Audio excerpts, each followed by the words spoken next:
Y comenzamos.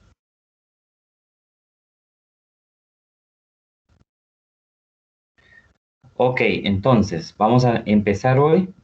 Vamos a continuar con el contenido. A ver, voy a compartir pantalla ahorita. Déjenme un momentito. Bueno, entonces vamos a ver algunos detalles interesantes del día de hoy. Vamos a continuar un tanto con el contenido de ayer, pero son temas nuevos.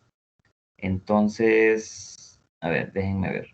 Miren, en esta siguiente diapositiva, o sea, nos habíamos quedado ayer en la anterior, ¿verdad? El ejercicio de las probabilidades. Entonces, otra de las cosas que hay que saber en genética es que algunas veces recuerdan que habíamos mencionado que todas las características o la mayoría de las características que están codificadas en los genes están codificadas en un par de genes, ¿verdad? Un gen que viene de nuestro padre para esa característica y un gen que viene de nuestra madre para esa característica. Ahora, también habíamos visto cómo Mendel había descrito cómo se heredaban en los gametos, cómo se heredaba solamente de un par de alelos para una característica, solo se heredaba uno a cada gameto. O sea, un gameto solo recibe una copia de esos dos alelos, solo recibe un alelo para una característica específica. Eso lo había descrito Mendel, lo había estudiado Mendel y lo postuló Mendel, pero mucho tiempo después, alrededor de 1910, un genetista que se llamaba Thomas Morgan demostró, dice acá, que la transmisión independiente no se aplica si los dos loci están muy juntos en el mismo par de cromosomas homólogos. Ya que esos loci, ya lo voy a explicar, ya que esos loci son muy cercanos entre sí en el mismo par de cromosomas homólogos, sus alelos no se transmiten independientemente. Más bien son genes ligados que tienden a ser heredados juntos. El ligamiento es la tendencia de un grupo de genes en el mismo cromosoma de ser heredados juntos en generaciones sucesivas. O sea, ¿qué quiere decir esto que les estoy mostrando en esta diapositiva? Quiere decir que para casi todo en la naturaleza hay algunas excepciones. Entonces, Mendel nos decía que los genes o los alelos para cada característica se heredaban de forma independiente, ¿sí?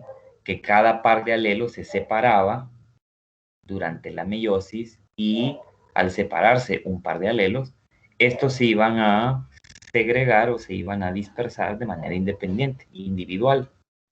Eso nos decía Mendel, ¿verdad? Los genes independientes, con la ley de la distribución independiente de los alelos, ¿verdad? Pero o sea, eso ya lo habíamos visto en los libros. Déjenme ver acá. Lo habíamos visto en los libros. Lo habíamos visto cuando mirábamos que los genes, ahorita se los muestro, para que quede un poco más claro. Acá, miremos este ejemplo de este cromosoma doble. Ajá, ya habíamos visto que Mendel, cuando se producen los gametos, estos cromosomas dobles se separan y al separarse ya no hay dos alelos para la misma característica, sino que solo va a llegar uno. Solo uno de estos va a llegar a un gameto. Y que eran independientes, o sea, se separaban independientemente. Este gen o este alelo en verde oscuro se iba a separar en algún momento. Este otro, este gen o este alelo para otra característica, se iba a separar igualmente, pero de forma independiente.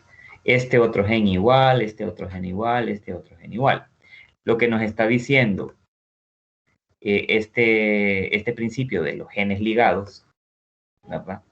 Es que si se fijan ustedes en la diapositiva, Voy a tratar de dejarlo un poquito más grande. No, no se puede.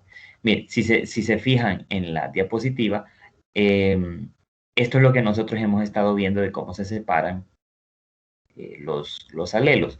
Pero según la teoría de los genes ligados, hay algunas características, hay algunos alelos que no se despegan, sino que se heredan juntos. Por ejemplo, fíjense aquí. Aquí hay un cromosoma doble, en donde en una de las cromátidas hay un alelo A dominante y en la otra cromátida, en la cromátida hermana, hay un alelo A recesivo. Ahí mismo, en ese cromosoma, donde está el dominante, el alelo dominante para una característica, hay otro alelo u otro gen para otra característica que también es dominante y en la cromátida hermana está el homólogo de este alelo, nada más que recesivo. Entonces vean que están bien cerca. Entonces la teoría de Morgan es que hay en ocasiones características que se heredan ligadas, que se heredan juntas. Por ejemplo, vaya, por decir algo, eh, la altura y el pelo.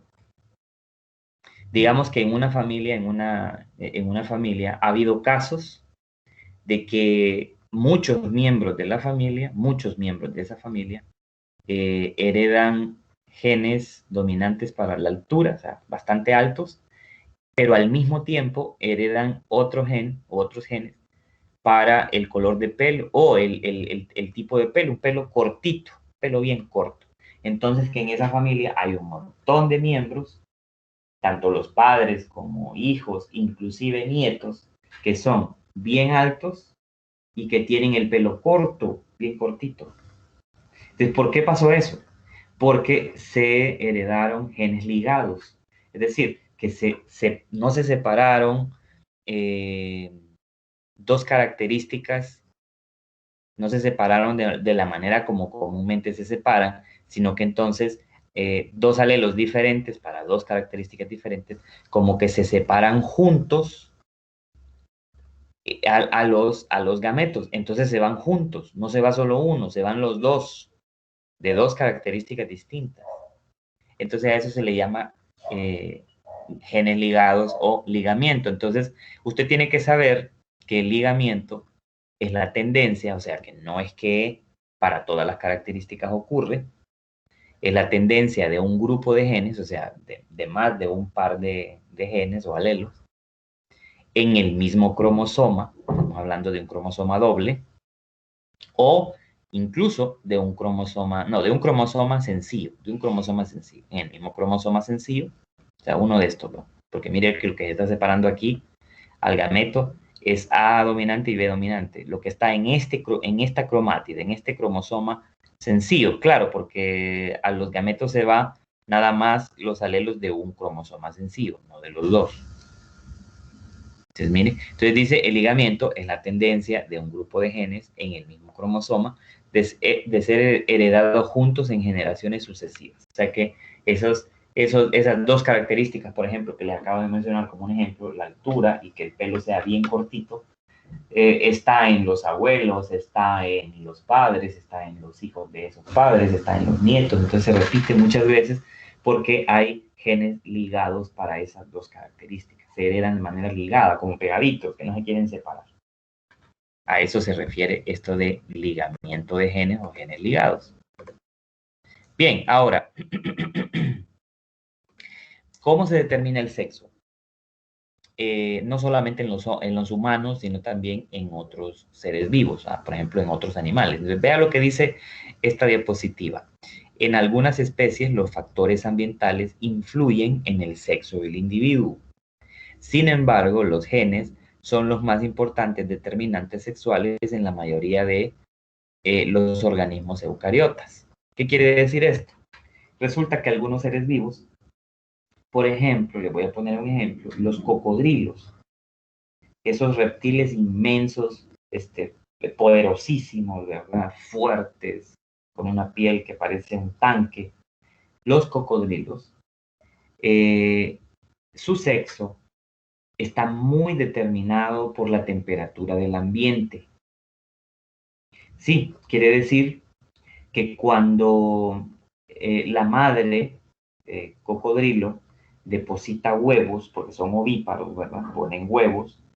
Cuando la madre deposita huevos, el sexo de cada embrión dentro de cada huevo no está, no está determinado al ponerse el huevo ahí en el nido, sino que puede cambiar ese sexo y puede cambiar por la temperatura. Entonces, comúnmente en los cocodrilos, cuando ya están depositados los huevos en un nido y la temperatura es muy alta, o sea, tiende a cambiar, digamos, y volverse una temperatura arriba de los 30 grados, 35 grados Celsius, se producen hembras. El embrión se convierte en un sexo de hembra. Y cuando las temperaturas son más bajas de esa temperatura, 35, más bajo, 29, 28, digámoslo así, se producen machos.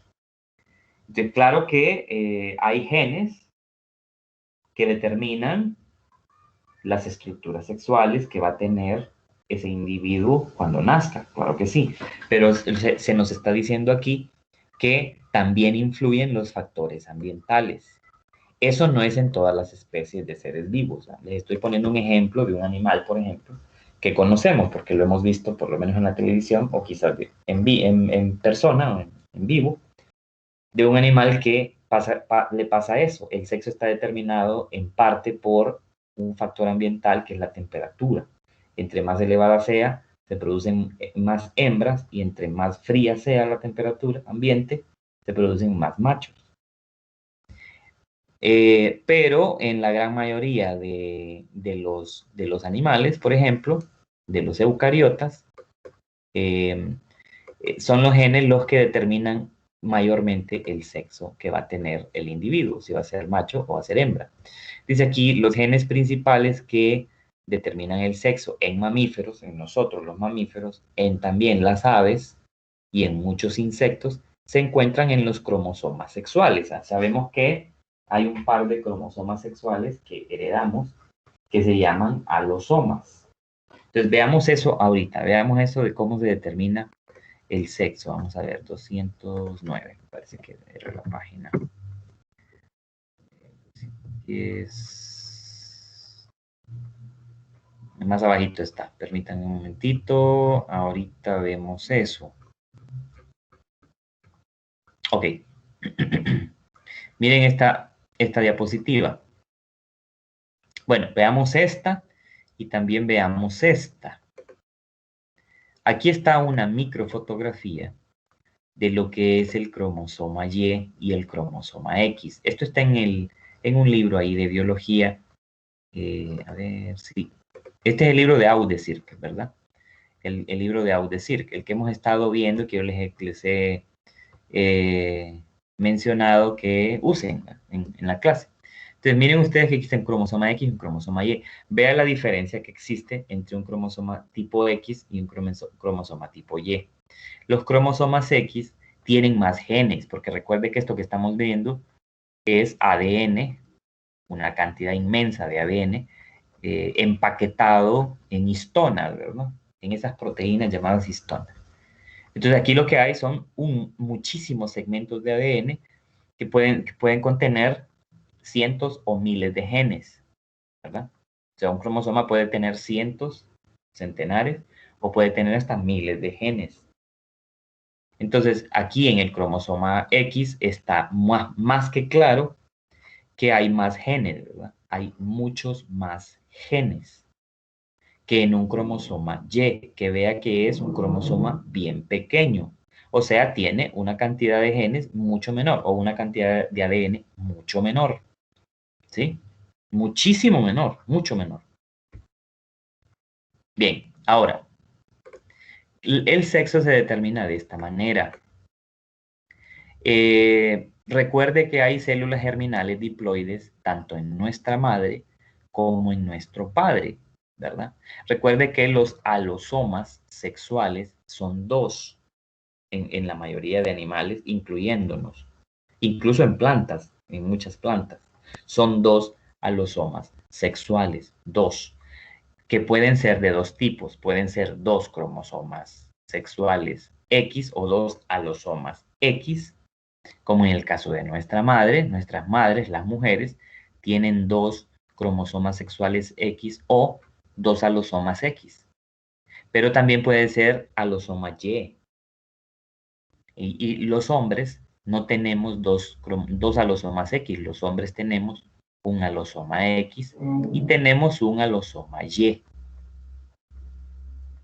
en nuestras células, en nuestras células germinales, que son células somáticas. Recuerde que las células germinales están en el testículo, en el hombre, y están en el ovario en las mujeres. Son células diploides, ¿verdad? Son células somáticas. Entonces, cuando se produce la meiosis, obviamente cada gameto de estos dos alosomas X, como son el mismo tipo, son X los dos, los gametos solo van a poder recibir la copia X. No van a recibir Y porque no hay Y en las mujeres, no hay. Entonces, todos los óvulos llevan un alosoma X, todos, de todas las mujeres, en todos los tiempos de la historia humana. Y en el caso de los espermatozoides, cuando las células germinales en los testículos se convierten en espermatozoides, como el hombre tiene alosomas distintos, tiene un alosoma X y un Y, entonces algunos espermatozoides van a recibir el alosoma Y, pero otros espermatozoides van a recibir el alosoma X. Es tan claro como eso. Ahora, si queremos saber cómo se producen los sexos, es simple, ¿verdad? Porque hacemos un cuadro de Punnett muy simple, muy sencillo, como el que tenemos aquí, y vemos que nuestra madre produce óvulos con alosomas X y nuestro padre produce espermatozoides con un alosoma X y otros con un alosoma Y. Entonces, cuando hacemos los cruces, si un óvulo X se fusiona con un espermatozoide X, pues obviamente va a nacer una mujer, porque las mujeres tienen dos X, dos alosomas sexuales X.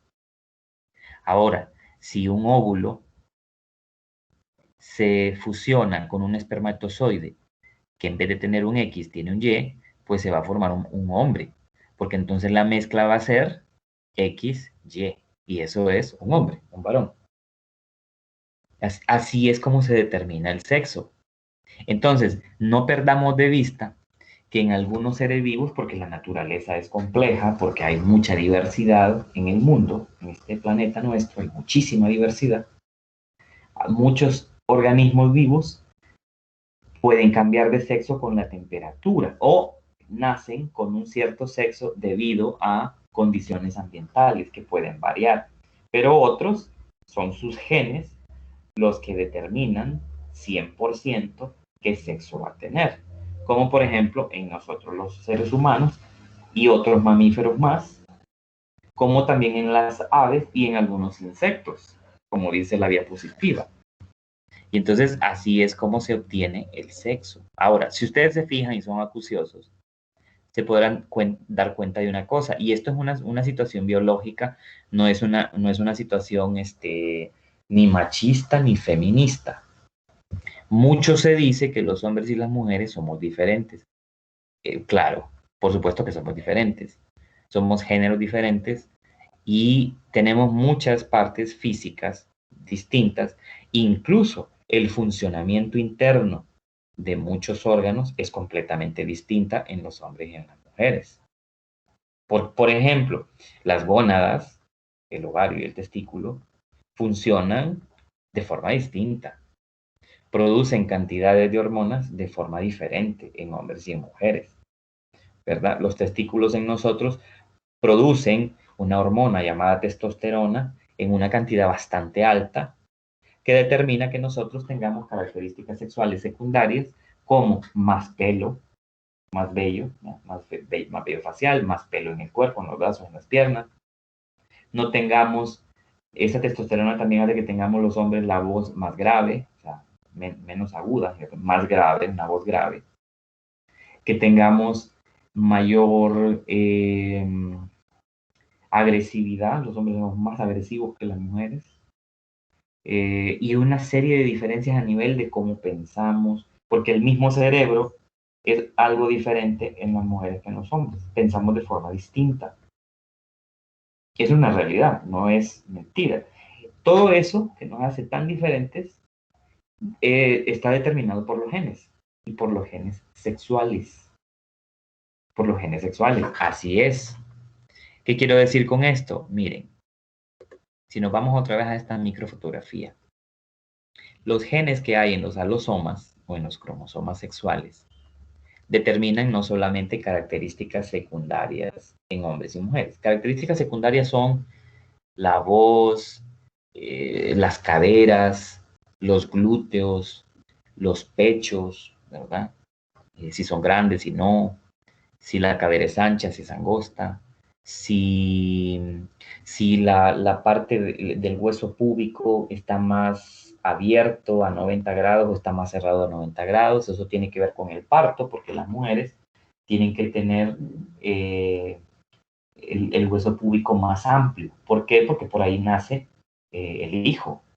Entonces tiene que ser más ancho. Por eso las caderas de las mujeres son más anchas. Porque hay un canal de parto por donde nace la criatura, el niño, ¿verdad? Entonces es diferente a la pelvis de un hombre. La pelvis de una mujer es diferente a la pelvis de un hombre. Está en una posición distinta, en un ángulo diferente. Entonces, todas esas características y el mismo comportamiento por las hormonas, porque nosotros nos comportamos de una cierta manera debido en parte a las hormonas que producimos. El comportamiento de una persona depende mucho de las hormonas y de las hormonas sexuales. Entonces, es lógico y es obvio que si usted ve aquí, los hombres, obviamente, tenemos muchísimas características muy parecidas a las mujeres porque tenemos un cromosoma X, pero a la vez, como tenemos un Y y las mujeres no tienen un Y, hay diferencias porque hay genes que hacen falta en los hombres que tienen las mujeres por tener dos X. Y no es que seamos menos, no, somos diferentes. Nuestro comportamiento, nuestra apariencia es distinta. ¿Por qué? Porque los genes, nosotros tenemos menos genes que las mujeres. Entonces, esos genes de más que tienen las mujeres determinan otras características físicas que no tenemos los hombres y por lo tanto se notan esas grandes diferencias, ¿verdad? No es que las mujeres sean mejor ni que los hombres sean mejor. Ninguno de los dos es mejor. Simplemente somos diferentes. Eso es todo. No es un asunto de pelea, no es un asunto de machismo y de feminismo. Es biológico. Ahora, claro, si alguien está interesado en este tema para que lo vaya investigando más a fondo, yo se lo recomiendo porque el tema de entender las diferencias entre hombre y mujer debido a los cromosomas sexuales es un tema interesantísimo. Usted se va a dar cuenta de cosas que ni siquiera se imagina, que tienen que ver con los genes que están en los alosomas. Ni siquiera está usted en la imaginación pensando en lo que puede descubrir si se adentra en ese tema, en el tema de las diferencias en los genes de los cromosomas sexuales y cuáles son las consecuencias de esas diferencias. O sea, hágalo por ejercicio, hágalo por curiosidad y se va a dar cuenta de unas cosas que le van a abrir los ojos a mucho, se lo aseguro. Bien, entonces, así es como se determina el sexo. Aquí lo que se mira en esta diapositiva es lo mismo que estábamos viendo antes, ¿ah? Y usted sabe que los humanos tenemos 46 cromosomas en nuestras células somáticas, hombres y mujeres, ¿verdad? Hombres y mujeres tenemos 46 cromosomas. Hombres y mujeres tenemos 44 autosomas, porque recuerde que la diferencia está en el último par de cromosomas. En los alosomas, ahí está toda la diferencia. En los autosomas, los hombres tenemos igual 22 pares o 44 autosomas y las mujeres también tienen 22 pares o 44 autosomas, perdón, que es lo que aparece aquí. Si a esos 44 autosomas le sumamos 2 alosomas X, obviamente obtenemos una mujer. Y si a esos 44 autosomas le sumamos un X y un Y, vamos a tener un hombre. Y como ya vimos, cuando se produce la gametogénesis en cada uno de los sexos, pues cada uno heredará a sus hijos el único o los alosomas que posea, los tipos de alosomas que posea. La mujer, la madre, solo puede donar tipos X, pero el hombre puede donar tipos X y tipos Y. De tal manera que al final, quien determina el sexo es el hombre. Porque o aporta un X o aporta un Y. Entonces, realmente la determinación se encuentra en el hombre, la determinación del sexo se encuentra en el hombre. No quiere decir que las mujeres deben de echarnos la culpa de que si querían una niña o un varón y tuvieron el otro sexo, es culpa nuestra. O sea, es una situación que no podemos controlar, porque ese juego de que a los hombres, que gameto, que espermatozoide va a fecundar al óvulo, no se sabe, ni se puede predecir. Ahora lo que hay son mecanismos que pueden acercarnos más a qué días durante la etapa fértil de una mujer, qué días de ese ciclo fértil, al tener coito, puede ser más factible que se produzca un niño o puede ser más factible en otros días que se produzca una niña. La ciencia se ha acercado, digamos, un poco a eso, pero no es 100% confiable, ¿verdad? Puede haber ahí un margen de error, pero nosotros no podemos saber si nuestros gametos, si el gameto que va a fecundar, si el espermatozoide que va a fecundar el óvulo, llevará una copia Y o una copia X. Eso no lo podemos saber. Y no solamente en los hombres, ¿verdad? En otros animales, por ejemplo, en la mayoría de los mamíferos, también el cromosoma Y o el cromosoma sexual del macho es el que determina el sexo, ¿verdad? Eso hay que tomarlo en consideración. Por aquí está algo de lo mismo que acabamos de ver, ¿verdad? Lo que acabamos de explicar con el libro, con la imagen del libro. Y aquí hay un cuadro interesante en donde se ve que en los seres humanos nosotros utilizamos los alosomas X y Y, o sea, el sistema XY. También en los mamíferos, ¿verdad? Todos los mamíferos utilizan este sistema. Los machos tienen cromosomas XY, alosomas XY, y las hembras tienen cromosomas XX. En todos los mamíferos pasa, pero en otros animales no se suelen utilizar las mismas letras. Por ejemplo, en algunos insectos se usan el sistema X0, donde hay un X y hay un, digamos, alosoma tipo 0. En otros animales se usa un sistema de alosoma ZW, en donde, dependiendo de la combinación, se van a obtener hembras o machos. Es lo mismo, solamente que se utilizan letras diferentes en algunos animales, como en este caso ZW, en aves, en peces y en algunos otros insectos. Y, por ejemplo, para la mayoría, como dice aquí, de abejas y de hormigas, que son insectos sociales y son insectos que viven en cantidades inmensamente grandes, se usa un sistema que se llama haplodiploidía, que tiene que ver con el número más que todo de alosomas, no tanto con el tipo, sino con el número de alosomas, y eso va a determinar si se van a dar machos o se van a dar hembras. Eso lo puede ver usted ahí como una curiosidad interesante. Lea ese cuadro bien. Bueno, vamos a entrar a un tema bien interesante, y es que a veces ustedes saben que o han escuchado que hay algunos problemas de salud, algunas enfermedades o síndromes que se heredan de los padres, cosa que es cierta. Y algunos de esos problemas de síndromes que nos afectan la salud se heredan a través del cromosoma X.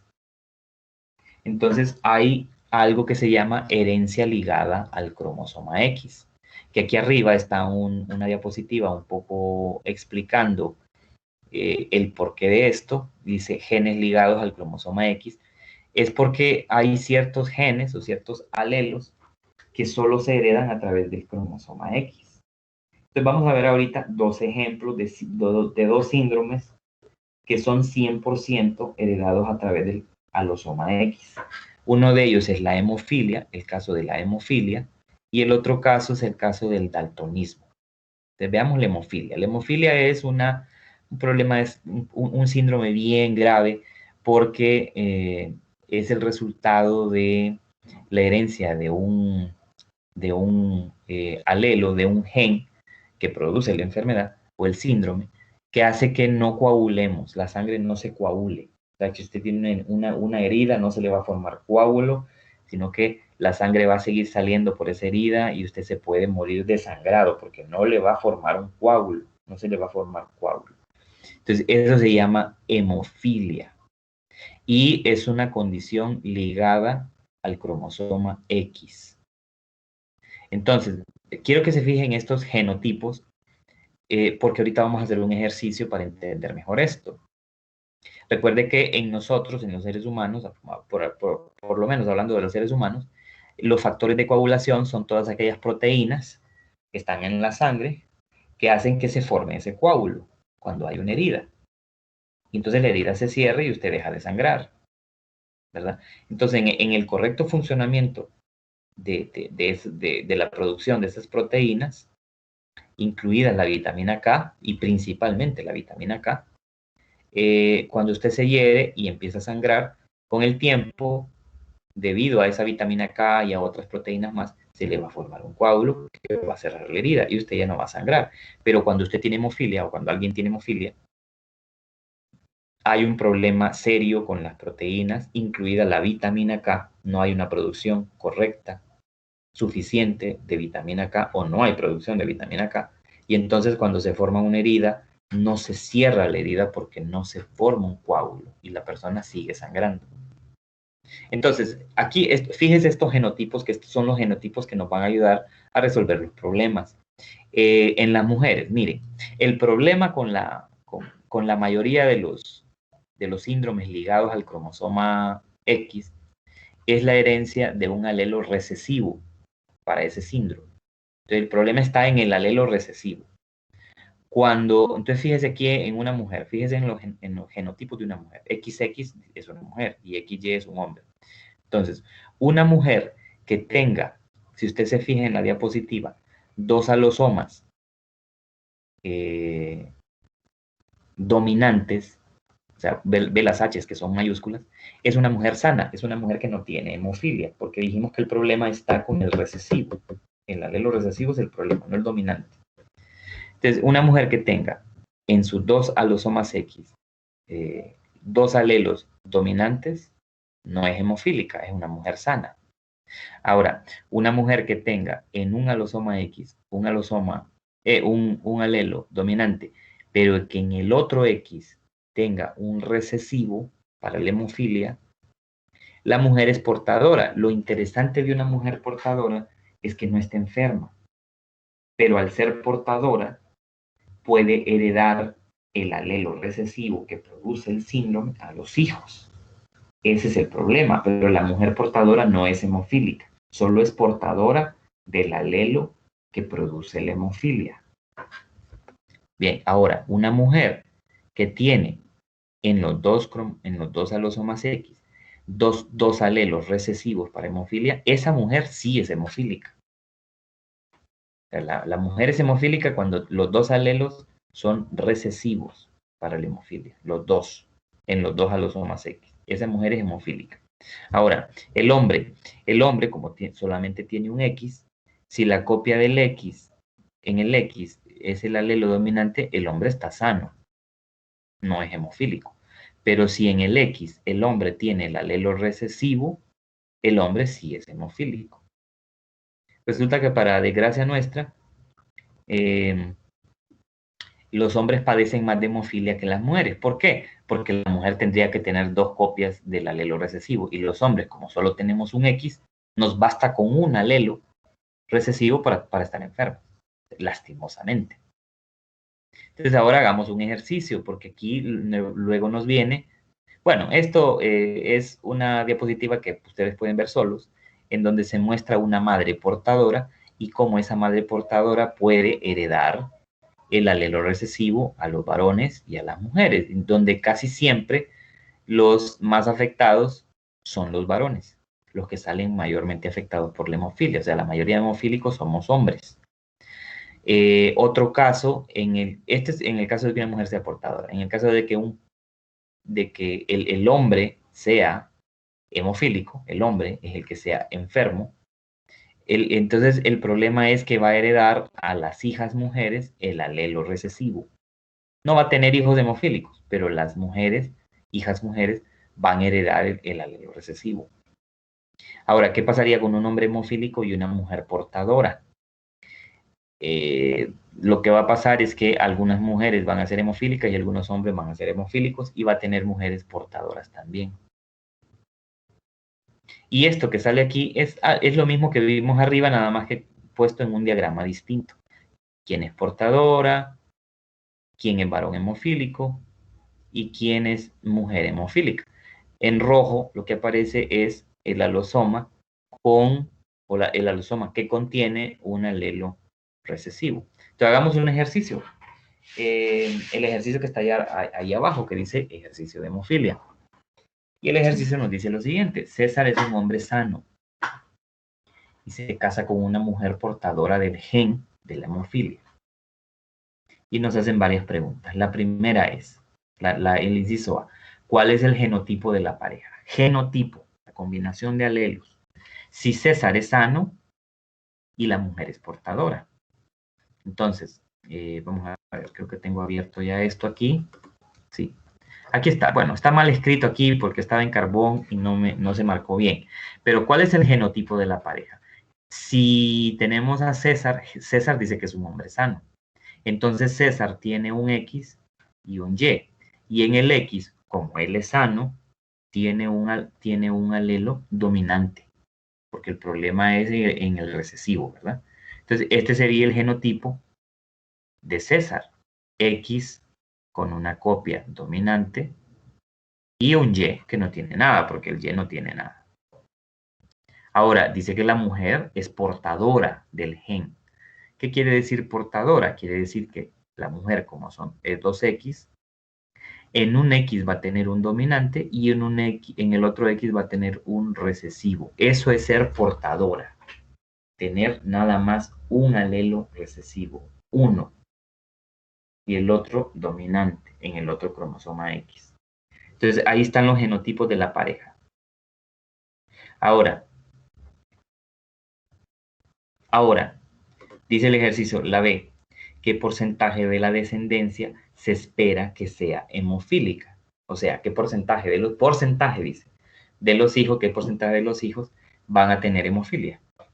No dice qué porcentaje de las mujeres, no dice qué porcentaje de los varones, dice qué porcentaje de la descendencia. O sea, no está tomando en cuenta sexo, solo dice todos, la descendencia. ¿Cuántos van a ser hemofílicos? ¿Cuál es el porcentaje?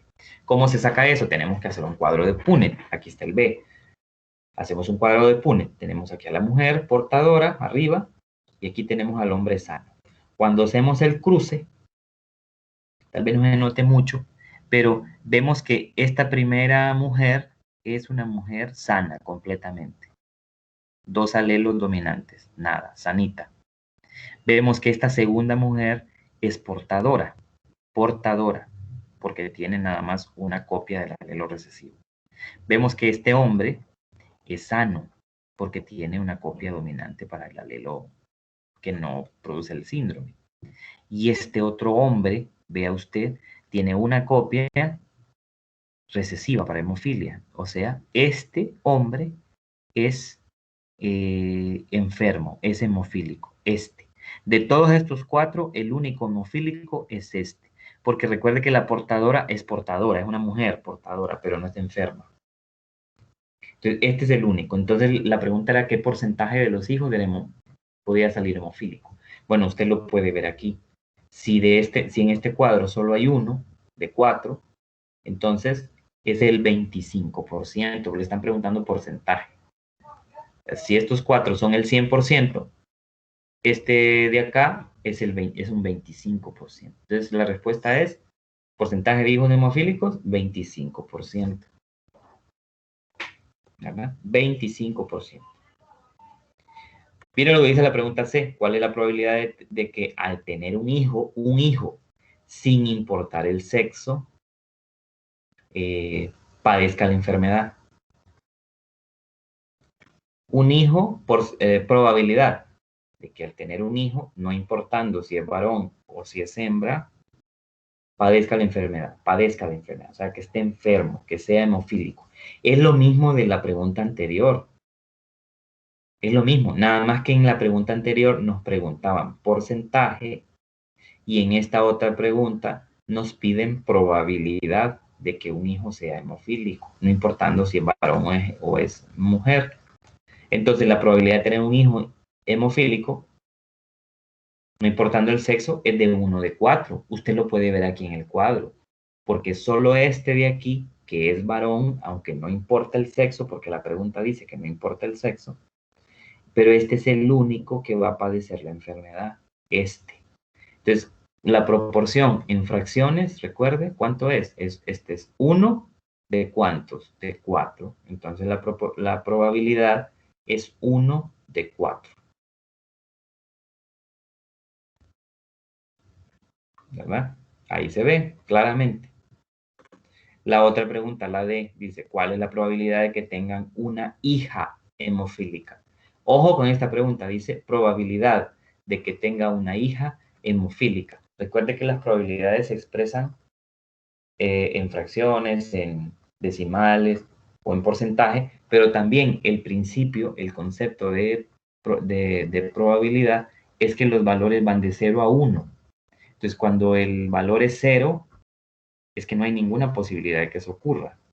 Y cuando el valor es 1, es que hay 100% de posibilidad o de probabilidad de que ese evento ocurra. Entonces, aquí la pregunta es, ¿qué probabilidad hay de que se tenga una hija hemofílica? Entonces, ¿cuál es la respuesta? La probabilidad de tener una hija hemofílica es 0. ¿Por qué es 0?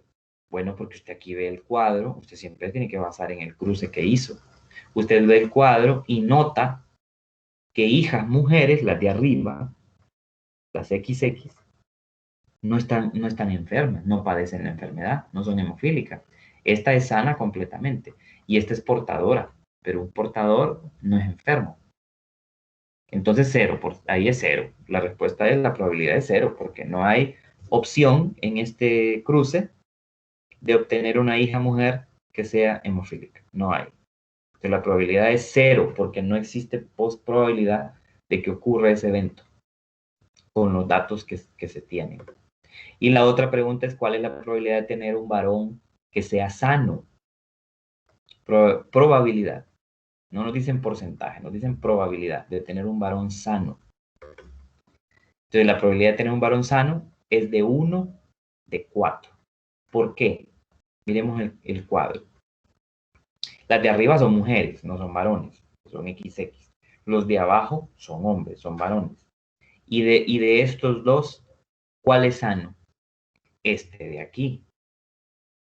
Y entonces, en relación a todos, ¿cuántos cuántos varones hay?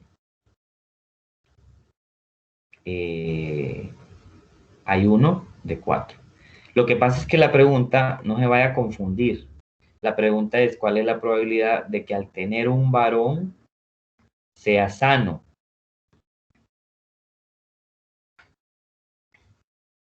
Ahí el que se equivocó fui yo. Fíjese que yo no sé por qué, pero me estoy haciendo bolas en algunas cosas muy simples. Pero qué bueno que pasa, porque eso enriquece enriquece la explicación. Mire qué bien, al final el error funcionó bien. Analicemos la pregunta y le voy a explicar dónde está mi error. Uno hace a veces estos ejercicios cuando ya está acostumbrado, los hace así como que ya, esto es obvio, es así. Y a veces hay algunas trampitas. Mire la pregunta. ¿Cuál es la probabilidad de que al tener un varón, el varón sea sano? Un varón. Yo me equivoqué, porque solo debemos de considerar en la respuesta los varones. No tenemos que hacer caso de las mujeres. Las mujeres no las hacemos caso, ni las vemos. Nos fijamos en los varones nada más. Entonces, ¿qué probabilidad hay de tener un varón sano? ¿Cuántos varones hay en este cruce? Solo hay 2. Y la probabilidad de tener entonces un varón sano es 1 de 2. No es 1 de 4. Aquí yo fui el que me cometí el error ahí. Por confiado. Ve que no hay que confiarse uno de creer de que se las sabe todas y que no se puede equivocar. Ojo con eso. Hay que tener mucho cuidado con analizar lo que le están preguntando. Deténgase siempre a analizar la pregunta que le están haciendo para no cometer el error que he cometido yo, pero qué bueno que lo detectamos y porque al final viene siendo bien instructivo, tanto para ustedes como para mí.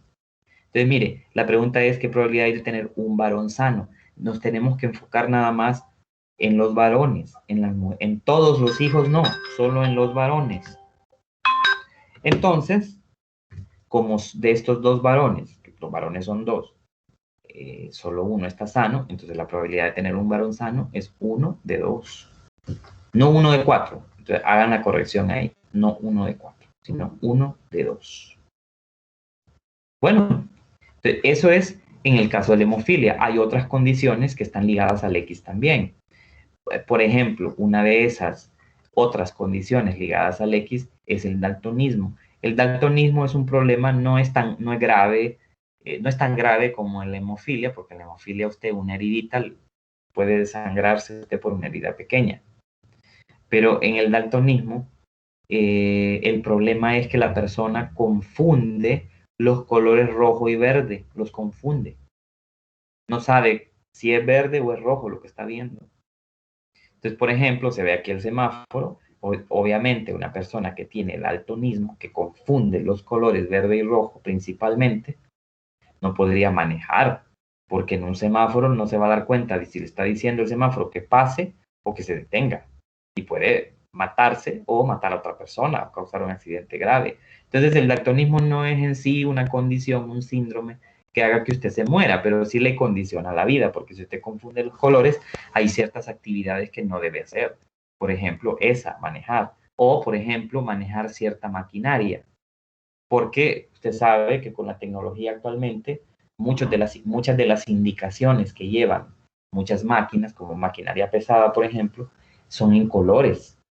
Y si son rojos y verdes, y usted es daltónico, usted no va a distinguir qué le está diciendo la computadora o qué le están indicando los colores.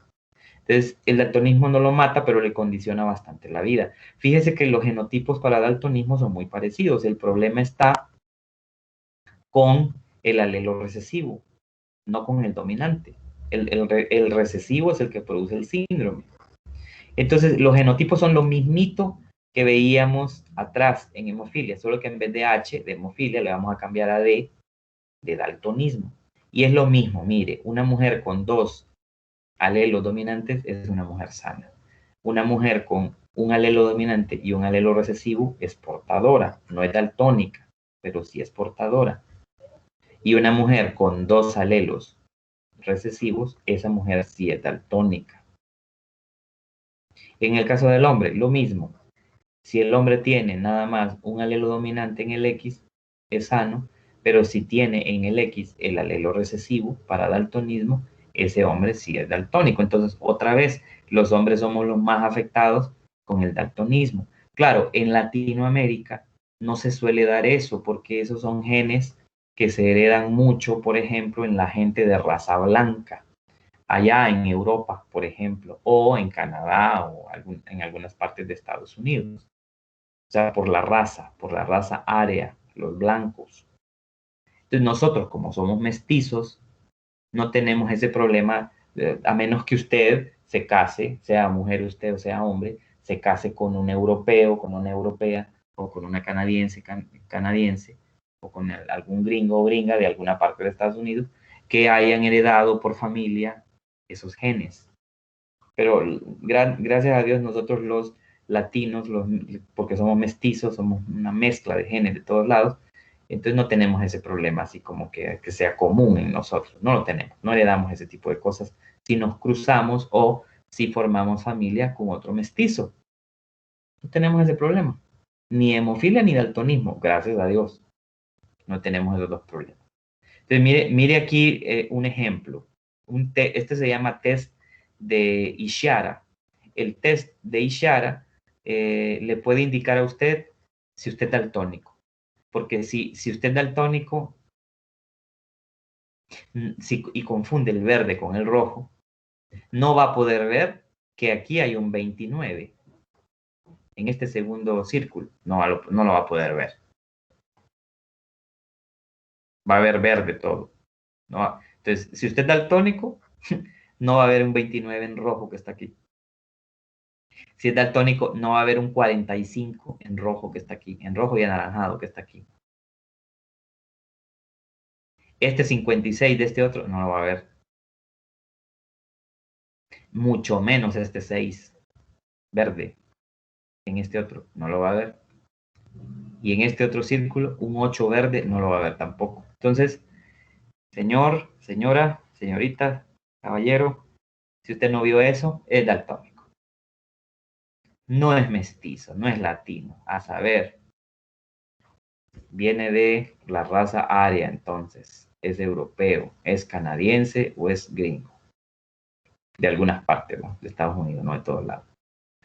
Bien, lo mismo que estábamos diciendo. Más bien, véala con un poco más de tiempo usted, esta diapositiva. Ahí se ve cómo se hereda, cómo es la portadora, cómo es el hombre que es daltónico, y el sano, que está así en blanco, y cómo esos alelos se heredan en los cromosomas X, ¿verdad? Véalo usted con más calma, y solo hagamos este ejercicio. Es un ejercicio bien simple, es rápido, ya nos vamos.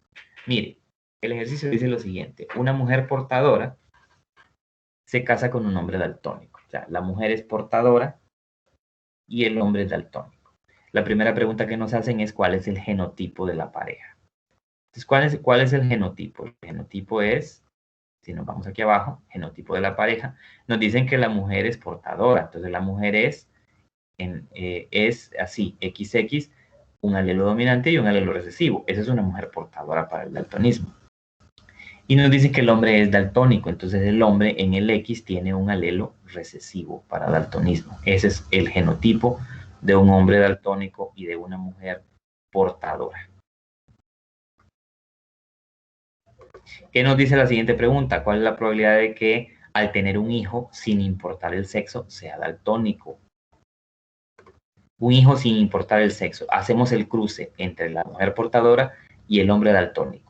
Nos damos cuenta en el cruce que sin importar el sexo,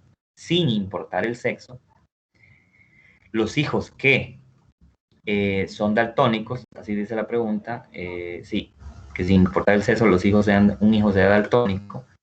Si ustedes se fijan en el cruce, esta mujer es daltónica, es una mujer, y este varón es daltónico.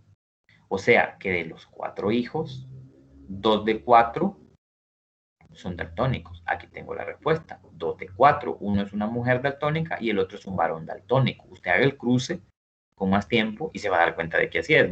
Vuelva a ver esta diapositiva y lo va a ver.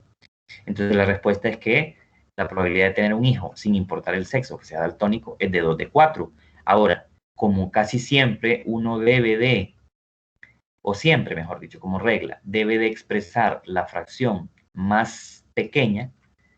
Aquí tenemos 2 de 4, pero a 2 de 4 le puede sacar mitad a 2 y mitad a 4. Entonces, mitad de 2, 1, mitad de 4, 2. Un medio. Un medio sería la respuesta. Que si usted lo quiere ver en porcentaje, es el 50%. Que es lógico, el 50% de los hijos. Que es lógico, fíjese. Porque si usted ve el cuadro, si los 4 son el 100% y la mitad, sin importar el sexo, son daltónicos, es el 50%. Ahora, vea la pregunta C. ¿Cuál es la probabilidad de que tengan un varón que sea normal? Normal. Otra vez, la probabilidad de tener un que sea normal es que fijas en los varones, yo me fijé en los 4. No hay que tomar en cuenta porque en este caso, el ejercicio no está pidiendo todos los hijos. O el ejercicio, o la pregunta no dice sin importar el sexo, sino que dice tener probabilidad de tener un varón normal. O sea, varón de los varones, ¿quién puede ser normal? Entonces solo hay que fijarse en los varones. Y si usted se fija, uno es normal y otro es daltónico. Entonces la probabilidad de tener un varón normal sería no 1 de 4, error mío, es 1 de 2. 1 de 2, porque solo están hablando de varones. 1 de 2. ¿Se fija cómo son las cosas? Hay que fijarse bien en esos detallitos, ¿verdad? Es importante. Bueno, son las 12 ya. Mañana terminaríamos con la temática. Mañana terminaríamos con los temas. Y de ahí, pues, podríamos enfocarnos nada más en preguntas de acuerdo a los ejercicios que ustedes han hecho. Entonces, bueno, hagan eso y mañana pues continuamos. Mañana terminaríamos con los temas. Y recuerde que el examen se movió no para el viernes 23, sino que se movió para el miércoles 28, para la otra semana. O sea, estamos bien, aunque tengamos algunas dudas con algunos ejercicios, estamos bien porque tenemos tiempo para poder resolver dudas. Lo importante es que usted haga los ejercicios y bueno, las dudas que salgan hay que contestarlas. Y para eso ya tenemos algún tiempo después. Entonces terminamos. Si no hay nada más, no hay ninguna pregunta, entonces nos veríamos mañana. Mañana tendríamos que terminar el contenido. Así que tengan un buen provecho. Gracias, licenciado. Por nada, buen provecho. Buena tarde.